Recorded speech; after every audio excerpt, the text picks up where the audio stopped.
Cary Kelly. Welcome to my autumn kitchen. It's getting chilly outside. It's fall and the leaves have turned and we're all getting out our sweaters. And what I crave all the time is a soothing, comforting bowl of soup.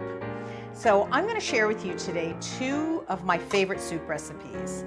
And they're very simple soup recipes to make. And here's what I want to tell you, what I look for in making a soup. I want something comforting, something that has a variety of textures, and also some complexity and flavor. And way too often I get a bowl of soup somewhere and I taste one thing, and it's pretty boring by the time you get to the end of the bowl. So I'm going to show you how to layer some flavors into pureed vegetables and make a delicious soup. Both of the soups I'm making today are protein-free, but can easily be made to add a little shredded chicken, for instance, would be delicious, or tofu if you wanted to add some protein and make a meal. I love to have a sandwich along with my soup, maybe a tuna salad sandwich or something to add the protein. But I'm going to get started on these soups because I think you're going to love them. They're both beautiful, delicious, and super comforting. The first soup I'm going to start making today is a sweet potato soup. I think you might be surprised by some of the flavors I'm adding in. And for a nice little colorful surprise, I am using purple sweet potatoes. If purple food is off-putting to you, don't worry. You can use regular sweet potatoes. The flavor is pretty much the same, but we'll see how this turns out. So I'm going to move to the stove and get this soup recipe started, and then we will hop over to soup number 2. So what we're doing first with this soup is we are simmering some herbs. I have sage. Sage is such a nice, warm, wintry herb, and I've got a sprig of rosemary. So I'm just going to let those simmer. There's also a nice grind of black pepper in here. They're just going to simmer up a minute, and then I'm going to add some other ingredients, and we're going to cook this in layers as we layer the flavors. So we're going to give that a minute. And then next what I'm going to do is add chopped onions, some carrots, and a little bit of light brown sugar, just a teaspoon. It helps to balance the flavors. It doesn't make it taste sweet. It just balances the flavors really nicely. You could leave the sugar out if you wanted to, but try it and see what you think. You could also substitute that for a little honey if you prefer that, or agave if you want to go plant-based. So this is simmered for a minute. It's infusing the oil is one of the things we're doing here, is infusing this olive oil with these flavors and allowing the oil to heat up. And we're going to add these chopped onions, carrots,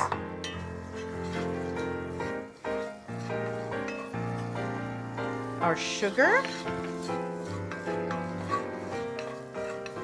and I have shredded some Brussels sprouts. I'm just going to step away for a moment to pull those out of the refrigerator.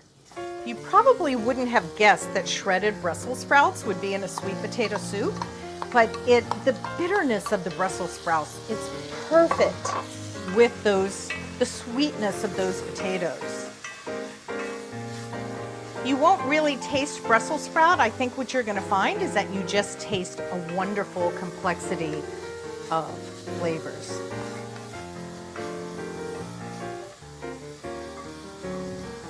So we are going to turn this down and just leave this to simmer for about 10 minutes.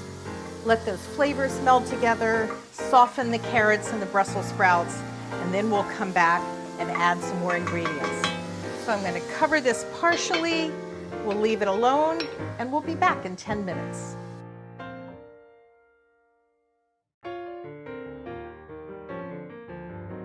While our sweet potato initial ingredients are working away on the stove, I'm going to show you how to make this really simple, creamy cauliflower soup, which, by the way, has no cream in it. I have steamed an entire head of cauliflower, and I also boiled one peeled Idaho potato. Using potato in creamy soups is a great way to go dairy-free. You get the same creaminess that you might from adding cream. It's I like it even better. I like the texture better. So we're just going to put this in the food processor. All of these ingredients, the potato, the boiled potato, the cauliflower, and there's a tablespoon of potato water. So that starch is really helpful, and that's sort of the creamy looking, that's the potato water starch. It's great for texture. If you forget the potato water, you could add a little bit of milk, any kind of milk, dairy-free, or buttermilk. I just added 2 tablespoons of olive oil and about a teaspoon of salt. So, forgive the noise for a moment, but we are going to give this a good whir and create a puree.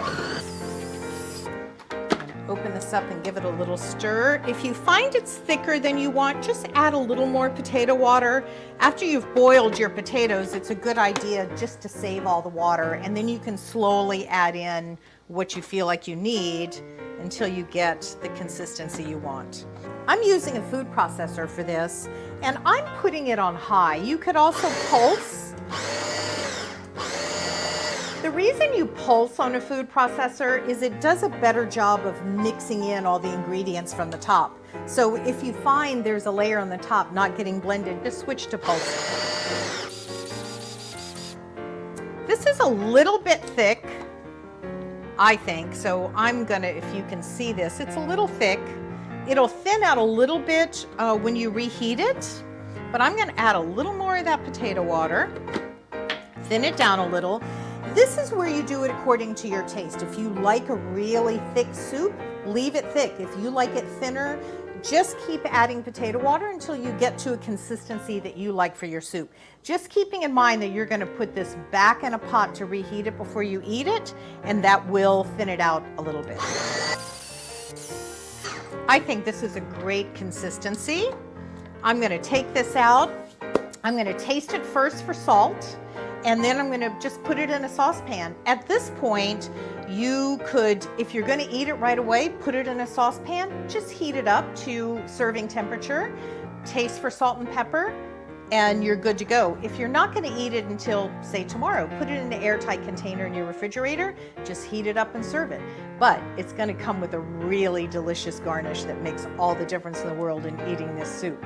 So for now, I'm going to put it in a saucepan, heat it up a little bit, and we'll have a bite together.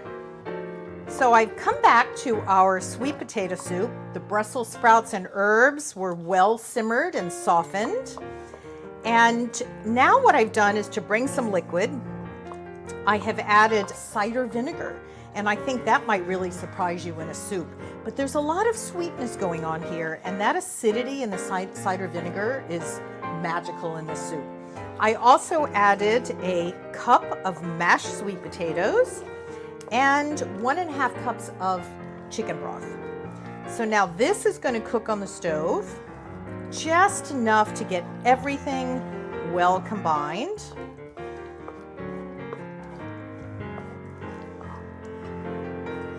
And this is going to be a nice, thick, really kind of rich, but very delicious. I added some nutmeg. So think about the flavors we have going here. Those sweet potatoes.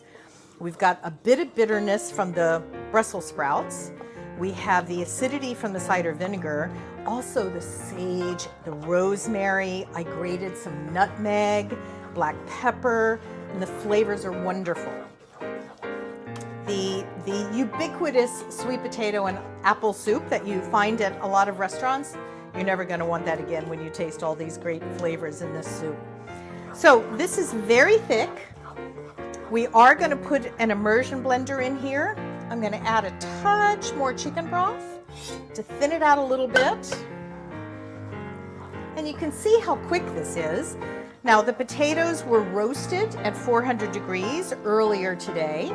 They were peeled and roasted, so they were cooled and mashed and ready to put the soup together. So the sweet potatoes can be mashed with a fork, a potato masher, or in your food processor. Today I did it with a food processor. Sometimes I use my good old-fashioned potato masher. Once they're roasted, they're pretty soft, especially without the peeling, so they're very easy to mash. Now, I'll tell you something about this soup. If you like a really chunky soup, you could eat this soup right now. I do like to blend the carrots and the Brussels sprouts more, so you could dump this into a food processor or you could bring an immersion blender into it. I'm going to bring out the immersion blender, but first we're going to let this cool off a little bit and we'll come back to our cauliflower soup. We're just heating up the cauliflower that was just pureed with the potato. All that needs is warming up enough to eat it. And the purple sweet potato, we're actually allowing to cool down a little bit, and then we're going to use an immersion blender to make it a little smoother. While the cauliflower soup is heating up, the pièce de résistance is this garnish. I call this an almond gremolado. I'm taking some liberties with terminology here. Gremolata, which you may remember from last month's video, is a garnish made with parsley, lemon zest, and garlic that are finely minced together. It is typically used on meats, but I love it on so many things. Parsley is my favorite herb. And I thought with this creamy soup, having those crunchy almonds for texture and the freshness of the lemon and parsley, and then a little spice from the garlic just seemed the perfect finish for this soup. So I'm going to finely chop the parsley. And the trick with the gremolata is to do a partial chop on all the ingredients, then mix them together and chop them all at once. So you get them really melded. It's a dry garnish, so there's no oil or anything in this. It's a dry garnish you put on, but what you do want is it to be nicely combined, everything married. And the colors I think will be beautiful, that spot of green and yellow on this beautiful white soup, because we want our food to be beautiful too. Okay, and now I'm going to add in some almonds. I toasted the almonds. These are raw almonds. I toasted them at 400 degrees just for a few minutes. With the oven good and hot, it toasts pretty quickly. These look like fall colors, don't they? The mahogany brown and the bits of yellow and green. Okay, that's going to make a gorgeous garnish for a soup. I'm going to step away, get our cauliflower soup, and serve up a bowl. Okay, our soup is at just the right temperature for eating. So I am going to put it in our bowl here. And see, this is a thick soup. Again, it is so easy to make adjustments to your preference. If you like your soup thinner, then that's how you should make it. Look how beautiful that looks. I love the look of this soup. This is what makes winter worthwhile, a nice warm bowl of soup. So let's have a taste of this.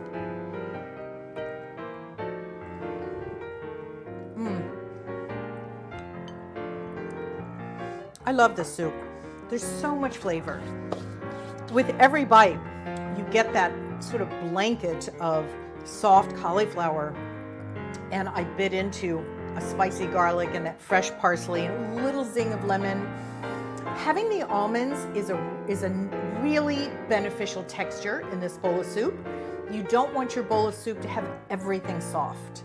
So having the crunch of the almonds just completes the experience. I can't recommend this soup enough. Creamy cauliflower soup with almond gremolata. And you'll find a link to the recipe. Now, let's go back and finish off our purple sweet potato soup. All right, our sweet potato soup has cooled just enough that we can put the immersion blender in. You really only need it to cool enough, here's a good guide, that if it splashes on you, it doesn't burn. So it doesn't need to be cold, just get the intense heat off and then it's fine. It's really more for two reasons. One, to give those flavors a little more time to sit in the pot together. And the other is safety. When using an immersion blender, it might splash on you, so you want to make sure you're okay. So we're going to put the immersion blender in. And again, personal preference can be at play here. If you like to leave some chunky bits in your soup, then don't blend the whole thing. If you want it perfectly smooth, keep blending until everything is one consistency. That is up to you. Make sure your blender is below the surface of the contents so it doesn't splash all over you. Okay, I've left a couple of chunks of carrots. I did want to make sure that I blended up those sage leaves and all of the Brussels sprouts. But I think this looks like a delicious consistency. So we're going to serve up a bowl. This is a very thick soup. You might have guessed that my preference is for thicker or chunky soups. I don't really like a thin broth-like soup. But adjust this to a way that meets your taste. I love the color. I think it's beautiful. I'm going to put a dollop of yogurt. You could also use creme fraiche, which I think would be delicious, or sour cream. And then I'm going to do a little garnish of rosemary. Look how pretty it is. The colors look so pretty together. I think the same garnish would be just as beautiful on your usual orange sweet potato. So let's have a taste of this one.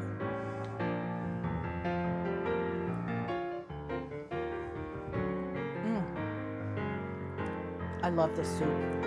It's a beautiful consistency. It has a little tang from the apple cider vinegar right beside the sweetness of those potatoes. I think the flavors are so beautifully balanced.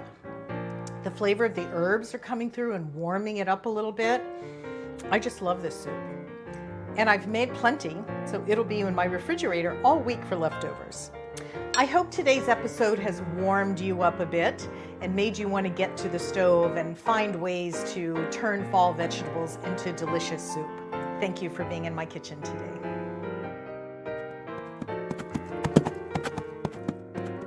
I did all the prep this morning, but I realized I forgot my carrots. I love the rainbow carrots. Me too.